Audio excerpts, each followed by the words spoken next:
Hey everyone, Future here, and today we're going to take a little bit of a look with silo and some drums. So for drums we will be using XO by Excellent Audio. I made a few videos about that drum VST, so you can check those out if you're interested in XO.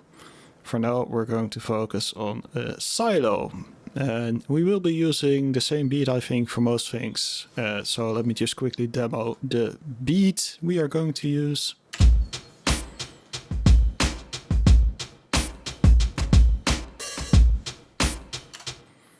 Pretty basic stuff, simple A-B beat with a little variation in the B part. And the first thing I want to talk about is this little beat reverser I just showed you.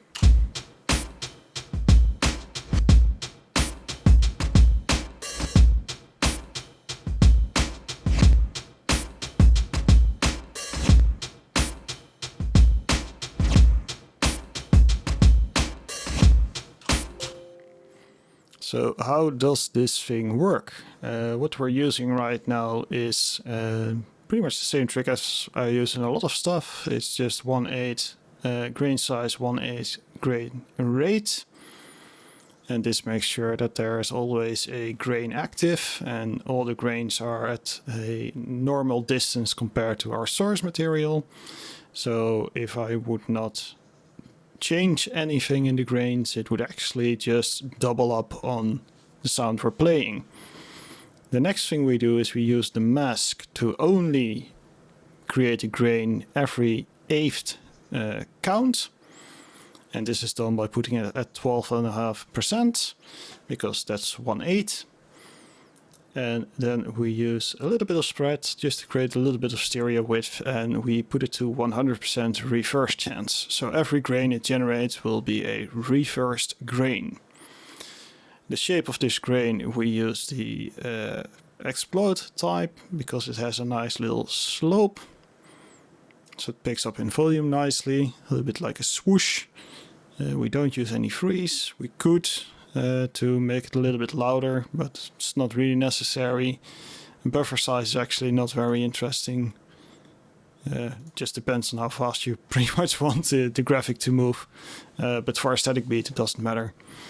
And in the spatializer we are using the 3D pitch, which will cause a little bit of a sound movement when the grain is generated because it will swoosh around in the stereo field.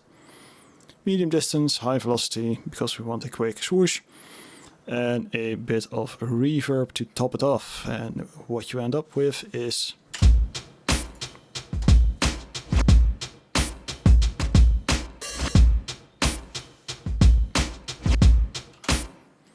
and now we can of course apply this effect differently to the beat as well, because the mask determines where our swoosh points are. So we can change our mask shape to create more reversed beats. Let's not go too extreme.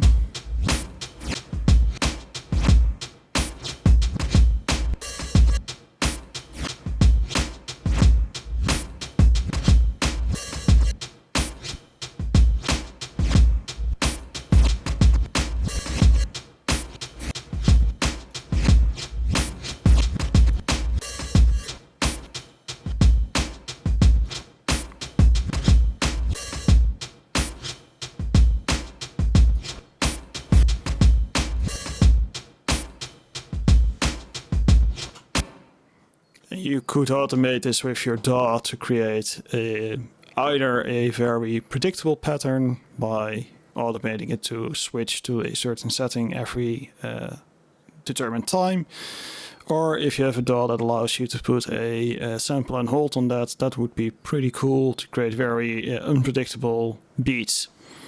So that's one example. Let's do a quick second example.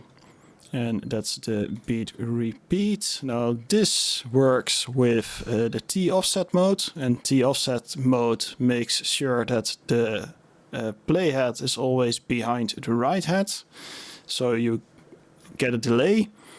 All the granules will be generated X time after the original signal, and we are going to exploit this to double up on the signal, and then we can cut out some bits to make it a little bit less crowded. So let's just play it first.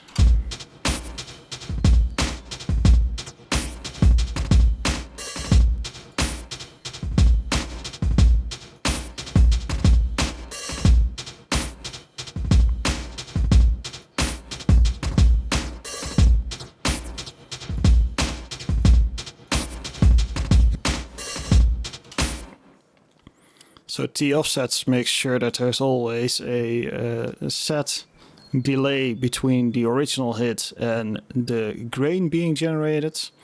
We're generating quite a few grains, which are fairly short, so it's a little bit jittery and stuttery. You can slow it down as well if you want a little bit less chaos. You can make the grains a little longer.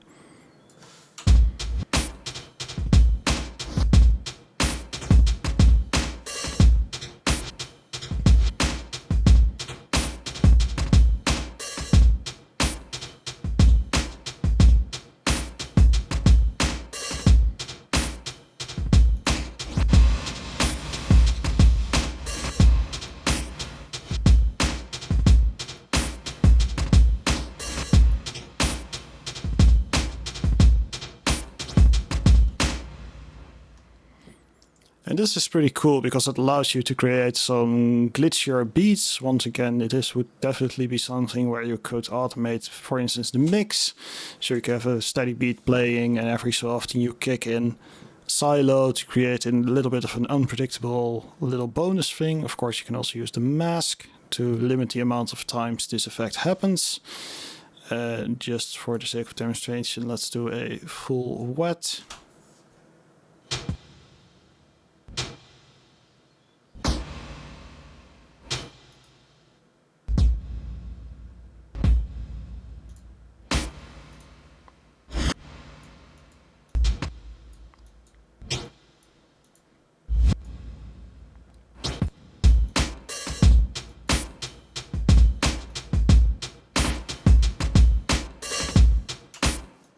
So it's pretty cool, and when you lengthen the distance between the two things, we need a little bit more buffer to make sure we don't accidentally run out of buffer.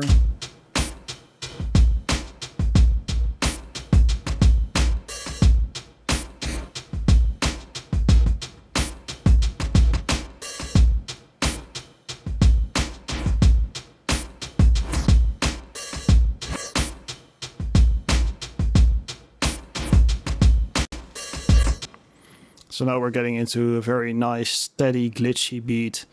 Predictable, but it still feels a little bit wonky, interesting, different. Definitely something you probably wouldn't just make in a normal kind of sequencer style drum computer thing.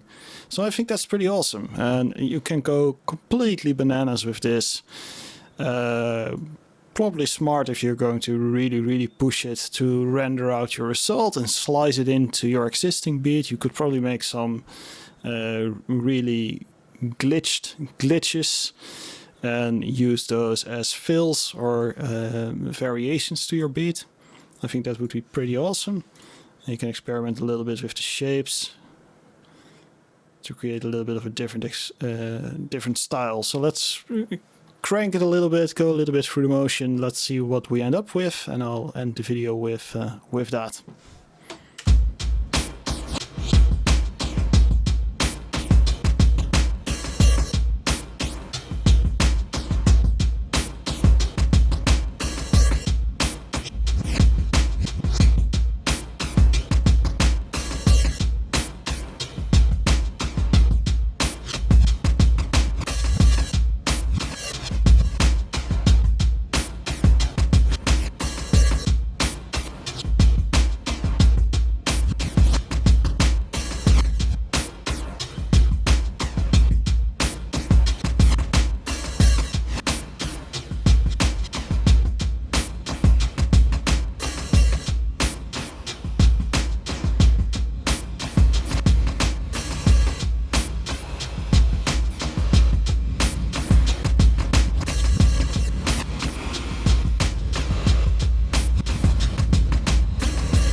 So yeah, Unfiltered audio silo on drums.